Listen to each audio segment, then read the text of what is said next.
Bien, Madame la ministre, chère Hélène Conway-Mouret, Mesdames et Messieurs les parlementaires, Mesdames et Messieurs les présidents, Mesdames et Messieurs les directeurs, Mesdames et Messieurs, tout d'abord, merci pour l'invitation à ouvrir avec vous, avec toi, chère Hélène, ce colloque sur les Français de l'étranger, un atout pour la France. Je suis très heureux, bien sûr, d'être avec vous. Je veux vous saluer aussi de la part du Président de la République qui suit, bien sûr, très attentivement et les travaux d'aujourd'hui et la situation de nos compatriotes expatriés. J'ai l'honneur, après vous, d'être en charge des Français de l'étranger au gouvernement.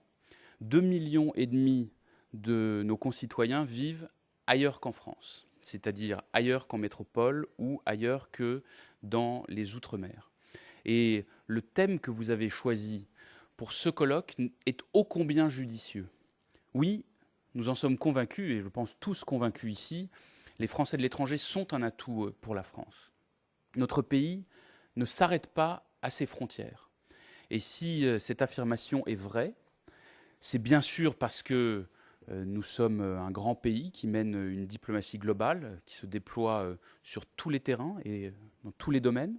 C'est aussi parce que nos compatriotes expatriés ou nos compatriotes en mobilité internationale y contribuent et qu'ils sont en réalité les ambassadeurs de la France partout dans le monde, en étant impliqués dans la vie publique, dans la vie sociale, dans la vie culturelle, éducative, économique, etc., de leurs différents pays de résidence. Ces femmes, ces hommes vivent à l'étranger parce qu'ils ont choisi des projets professionnels ou aussi parfois tout simplement parce que ce sont les hasards de la vie et des rencontres qui les ont amenés à s'expatrier. J'ai moi-même été pendant la moitié de ma vie, encore plus de la moitié, dans quelques mois ce sera moins de la moitié, mais la moitié de ma vie à l'étranger. Et j'ai grandi en Allemagne, essentiellement à Berlin, et je pense bien connaître les difficultés, je salue les Berlinois dans la salle d'ailleurs, je crois bien connaître et les difficultés et les projets de nos compatriotes à l'étranger. La diplomatie française, autour de Laurent Fabius, suit en permanence la situation de nos compatriotes qui sont à l'étranger. C'est vrai pour notre administration. Je souhaite saluer les fonctionnaires qui, à Paris et dans les postes, suivent nos compatriotes. Et nous sommes le pays qui offre le plus de services à ses concitoyens expatriés.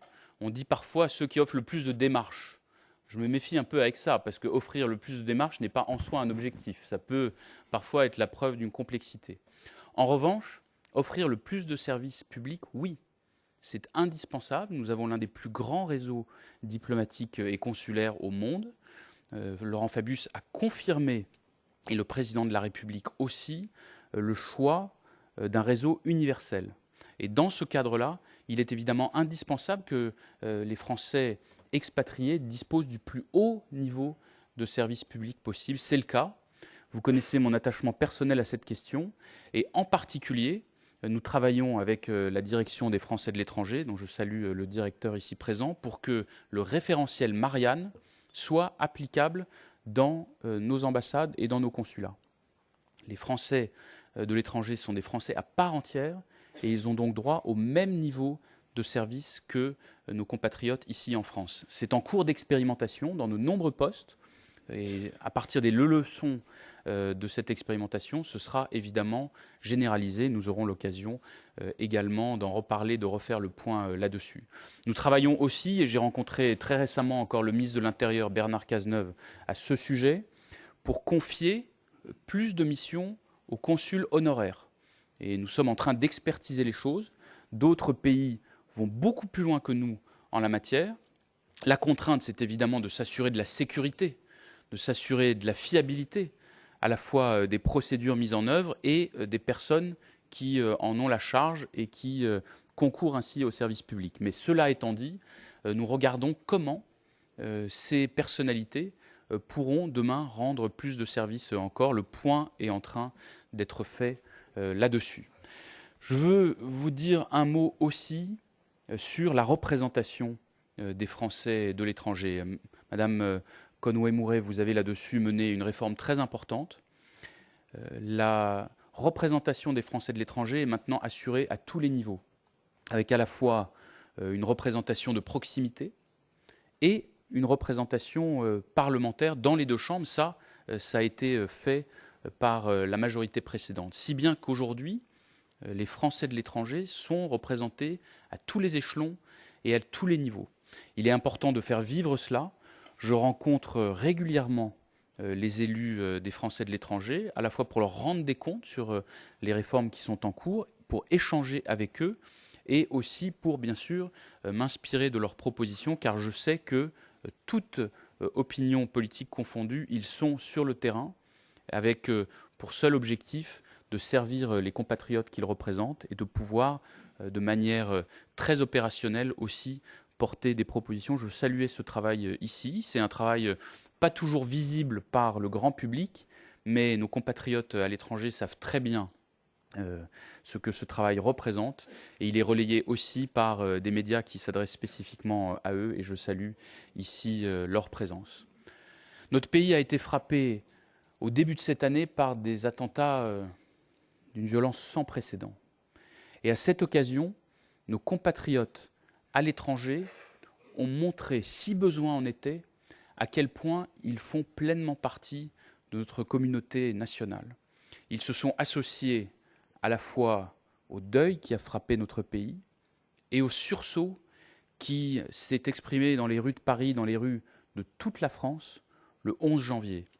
Et j'ai été très frappé et, pour tout dire, bouleversé par les réactions de nos compatriotes à l'étranger, qui, dans toutes les villes, se sont manifestés, que ce soit par des veillées, que ce soit en venant s'inscrire sur des registres, que ce soit en s'associant par la pensée au drame qui, à ce moment-là, a frappé notre pays et a frappé le peuple français.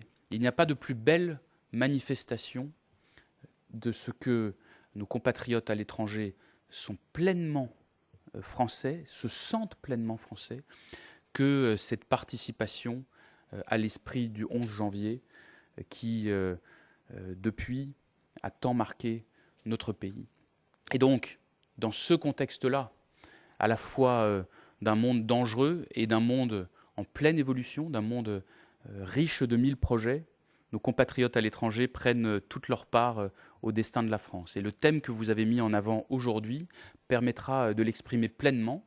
Nous sommes attentifs à la fois à la sécurité de nos compatriotes à l'étranger. C'est tout le travail qui est engagé par le centre de crise et de soutien du Quai d'Orsay dans les situations difficiles pour assurer le suivi. Et nous sommes à leur disposition aussi pour soutenir leurs projets. Et les différents panels que vous avez réunis, les différentes tables rondes qui vont pouvoir aujourd'hui s'exprimer, avec à la fois des représentants de la société civile, des personnalités éminentes, des personnalités importantes de la vie publique des Français de l'étranger, vont permettre de faire le point. Je prendrai connaissance avec beaucoup d'intérêt de vos travaux. Nous avons régulièrement l'occasion de nous voir, y compris pour faire le suivi du rapport que vous avez remis au Premier ministre avant l'été, car l'expatriation, c'est un tout. La mobilité internationale est une chance pour la France. Elle ne fait pas pleinement partie de ce qu'est un grand pays dans le monde dans lequel nous vivons aujourd'hui. Et pour qu'elle soit réussie, elle doit être bien préparée en amont, elle doit être anticipée et pas improvisée, sinon on peut avoir bien des déboires, et les exemples existent. Elle doit ensuite se dérouler de la meilleure manière possible pendant l'expatriation, et elle doit aussi se caractériser lorsque les gens souhaitent revenir par un bon retour et un bon accueil de retour. Et donc, les propositions très précises et opérationnelles que vous avez faites sont regardées attentivement. Vous le savez, le gouvernement travaille là-dessus, et je travaille étroitement avec Clotilde Walter, secrétaire d'État aux simplifications et à la réforme de l'État, pour avancer là-dessus. Voilà ce que je voulais vous dire en ouverture de votre colloque. Je suis navré de ne pas pouvoir rester jusqu'au bout, mais je pars juste maintenant à Istanbul pour le G20 des ministres et secrétaires d'État au commerce. J'aurai aussi l'occasion ce soir là-bas de rencontrer notre communauté d'expatriés, comme je le fais à chaque déplacement, et je prendrai la liberté de les saluer de votre part. Merci en tout cas pour le travail de fond qui est engagé. Merci à ceux qui ont accepté de participer à cet événement et d'en être les partenaires. Merci à toutes et tous de votre attention et bonne journée.